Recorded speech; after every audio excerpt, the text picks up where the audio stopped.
সালমান খানের পর এবার গুলি চালানো হলো বলিউড অভিনেত্রী দিশা পাটনির বাড়ির সামনে। গেল বছর ভাইজানের বাড়িতে গুলির দায় স্বীকার করেছিল গ্যাংস্টার গোলজি ব্রার ও লরেন্স বিষ্ণোই। এবার দিশার বাড়িতে গুলির দায়ও নিল এই গ্যাং। এ ঘটনার পর আতঙ্কের ছাপ আরও স্পষ্ট হয়ে উঠল বলিপাড়ায়। গতকাল শুক্রবার ভোর ৩টার দিকে অভিনেত্রীর বরেলির বাড়িতে মোটর বাইকে করে অজ্ঞাত পরিচয়ে দুই ব্যক্তি প্রায় ১০ থেকে ১২ রাউন্ড গুলি চালায় বলে পুলিশ সূত্রে খবর আসে। যদিও এই ঘটনায় কারো আহত হওয়ার খবর শোনা যায়নি। এদিকে অনেকেই খুঁজছেন দিশার বাড়িতে গুলি চালানোর কারণ।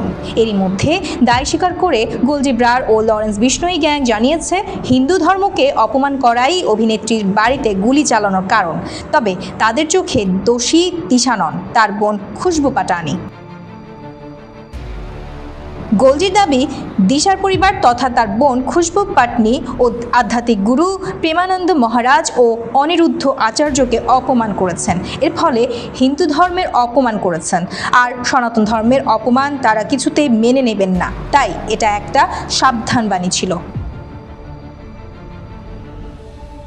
এই ঘটনাকে কেন্দ্র করে দিশা পরিবারের ওপর চটেছেন বিষ্ণোই গ্যাং।